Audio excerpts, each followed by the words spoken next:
Hello दोस्तों, आप सभी का स्वागत है आपके अपने यूट्यूब चैनल मिशन राजस्थान में।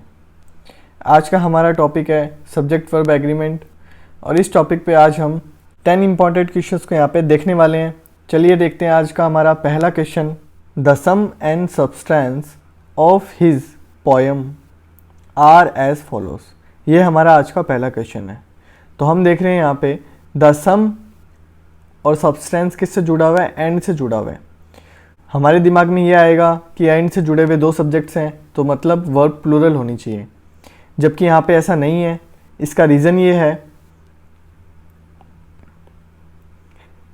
द सम एंड सब्सटेंस का मतलब होता है सारांश। क्या मतलब होता है? सारांश।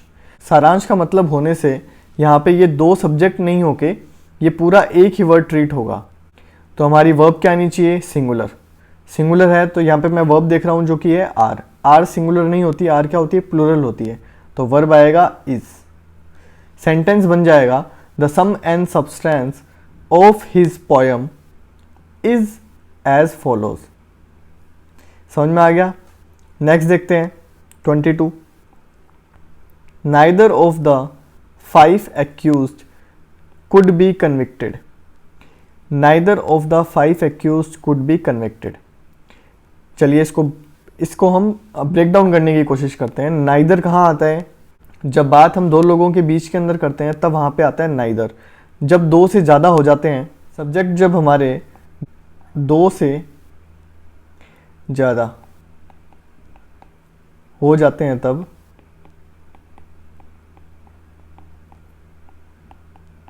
नन का यूज़ करते हैं।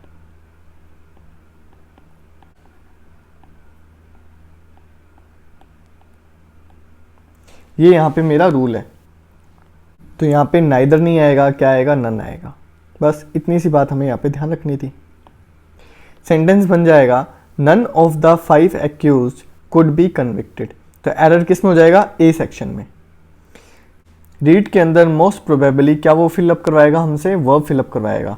तो इस तरीके के सेंटेंस आने के चांसेस कम है, बट हमने रूल्स तो वो के वही सेम ही है, तो हमें थोड़ा सा ट्विस्ट करके भी प्रैक्टिस करनी चाहिए जिससे हमारा कंसेप्ट है और स्ट्रॉन्ग हो सके। 23rd देखते हैं।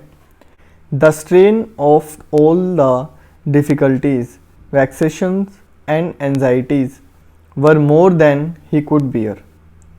वैक्सेशन का मतलब होता है खींच, एंजाइटी का मतलब होता है घबराहट। तो स्ट्रेन मतलब प्रेशर हो गया। The strain of all the difficulties, vexations and anxieties were more than he could bear. He could beat, bear नहीं बीट।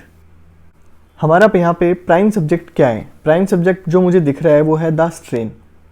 द स्ट्रेन के अकॉर्डिंग हमारी क्या आनी चाहिए? वर्ब आनी चाहिए। द स्ट्रेन में वर्ब देखता हूँ तो क्या है? वर। वर मतलब प्लूरल है। स्ट्रेन है यहाँ पे सिंगुलर, तो वर्ब ना होके क्या आएगा? वॉज आएगा। ये बात आई समझ में आपको? मैं थोड़ा क्लियर लिख देता हूँ। वर ना होके क्या आएगा? वॉज आएगा। रीज़न एक बार दोबारा सुन लीजिए। द स्ट्रेन जो है हमारा सिंगुलर सब्जेक्ट है। सिंगुलर सब्जेक्ट क्या लेगा? सिंगुलर वर्ब लेगा। तो यहाँ पे वर नहीं आएगा, क्या आएगा? वॉज आएगा। तो हमारा एरर किस में हो जाएगा? सी के अंदर। अगर मैं इस सेंटेंस को देखूं तो वैक्सेशन एंड एंजाइटी के साथ में दे रखा है, नेक्स्ट उसके आगे वर। बच्चे मोस्टली क्या गलती करेंगे? वर को किससे रिलेट करेंगे? एंजाइटी से कनेक्ट करेंगे। इससे होगा क्या? उनको ये वर एकदम करेक्ट लगेगा, क्योंकि एंजाइटीज़ के आगे एंड में क्या लगा हुआ है? एस लगा हुआ है। वो सोचेंगे प्लूरल वर्ब आएगा, जबकि ऐसा नहीं होने वाला। नेक्स्ट देखिए आप 24। Everybody it must be admitted has their.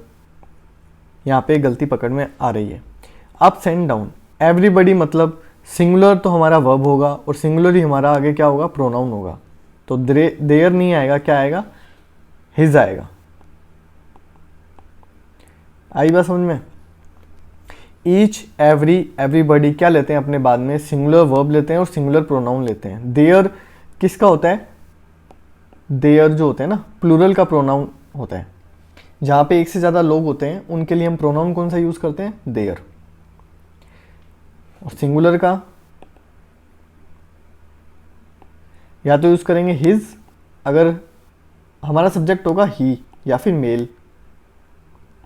तो हम प्रोनाउन क्या यूज़ करेंगे, हिज, और फीमेल होगा तो, और शी, तो क्या यूज़ करेंगे, हर। एक बार आप दोबारा सुन लीजिए, सिंगुलर जो होता है वो क्या होता है, ही का प्रोनाउन क्या होता है, ऑब्जेक्टिव केस क्या होता है, हिज। उसी तरीके से फीमेल के अंदर क्या होता है, शी, और शी का ऑब्जेक्टिव केस क्या होता है, हर। देयर किसका, प्लूरल जो हमारा सब्जेक्ट होता है उसका ऑब्जेक्टिव केस क्या होता है, देयर। नेक्स्ट देखिए 25th, every woman in the world fervently hopes that their child will be a normal and healthy baby। fervently का मतलब होता है सोचना, ऐसे जोश के साथ, एनर्जी के साथ सोचती है। Every women in the world, पूरे वर्ल्ड के अंदर जो वुमेन है वो इस तरीके से सोचती है कि जो उसका बच्चा है वो नॉर्मल हो और हेल्दी हो। यहाँ पे जो मुझे एरर दिख रहा है वही एवरी वाला एरर दिख रहा है। ईच, एवरी, एवरीबडी, एवरीवन जब आएगा तो हमारा क्या होगा, सिंगुलर होगा, और प्रोनाउन भी क्या होगा, सिंगुलर होगा। तो आप देखिए आगे, प्रोनाउन मुझे क्या दिख रहा है, देयर चाइल्ड। देयर चाइल्ड ना होके क्या आएगा, हर चाइल्ड आएगा। यहाँ पे हमारे बी के अंदर एरर है। 24 और 25 के अंदर सेम ही रूल से एरर फाइंड आउट हो रहा है यहाँ पे। नेक्स्ट देखिए 26, neither of them send their papers in time for the last seminar. Neither of them मतलब कोई भी नहीं आया उनमें से, दो की बात हो रही है, neither of them. Send their नहीं आएगा, जब दोनों में से कोई नहीं आया तो उनको सिंगुलर ट्रीट करेंगे, क्या आएगा, हिज पेपर इन टाइम। ठीक है, रूल रिपीट हो रहे हैं, मतलब इन 10 क्वेश्चंस के अंदर ही क्या हो रहे हैं, रूल रिपीट हो रहे हैं।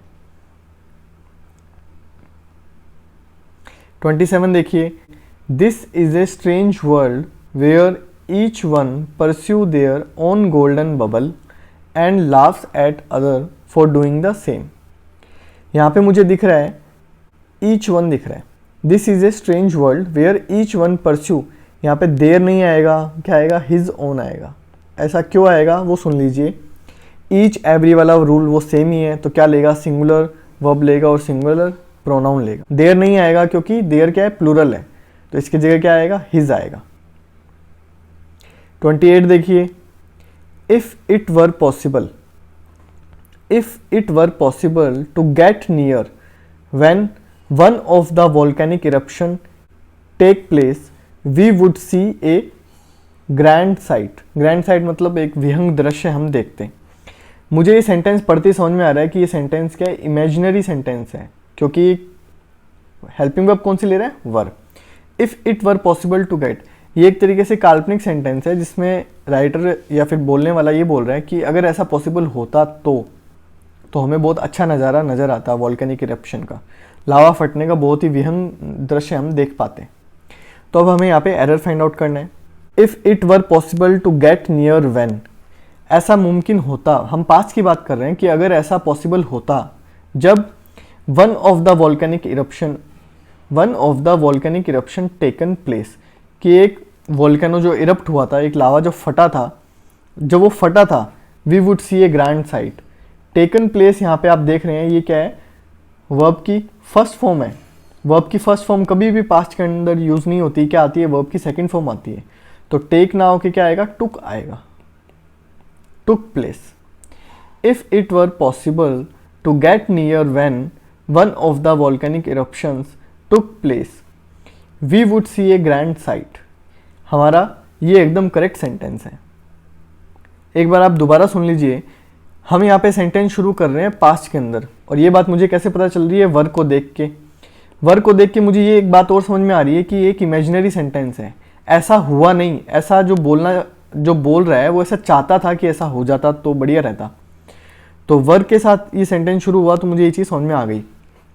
मैं आगे देख रहा हूँ तो पूरी जो घटना चक्कर हुआ असलियत में वो तो पास्ट में हुआ है ना, तो वर्ब कौन सी आएगी, पास्ट की आएगी, ना कि प्रेजेंट की। तो वर्ब की पास्ट फॉर्म के अंदर क्या आता है, वर्ब की सेकंड फॉर्म आती है। तो टेक की सेकंड फॉर्म होती है टुक।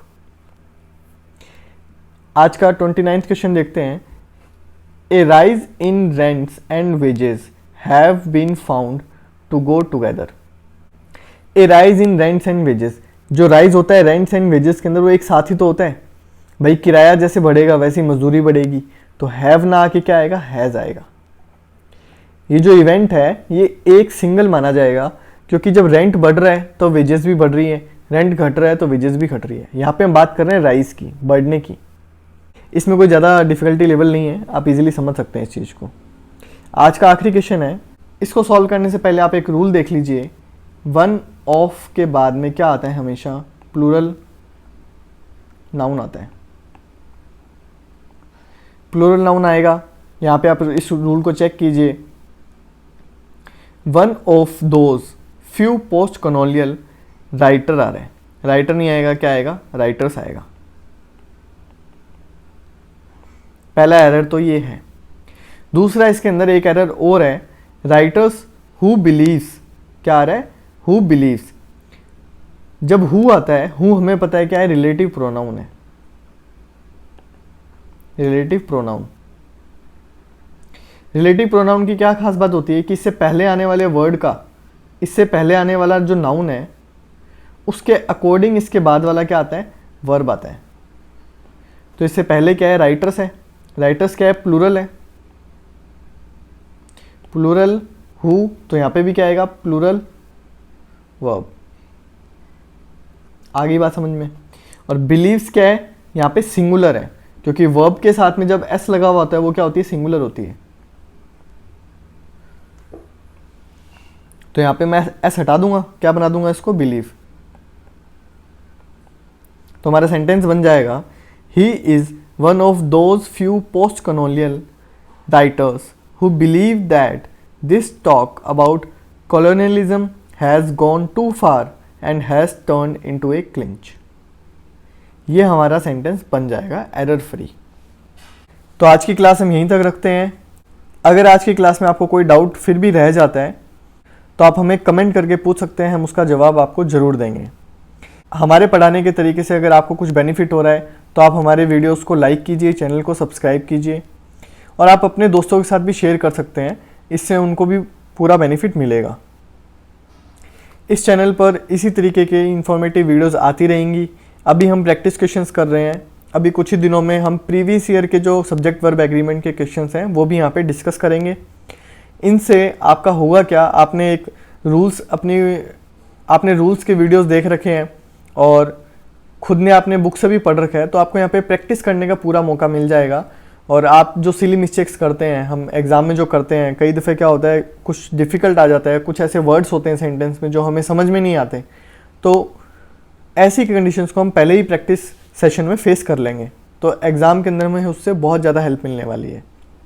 चलिए, आप रीड की तैयारी करते रहें, अपने और अपने घर वालों का ध्यान रखें, मास्क का प्रयोग करें, जब तक आवश्यकता ना हो घर से बाहर ना निकलें। धन्यवाद।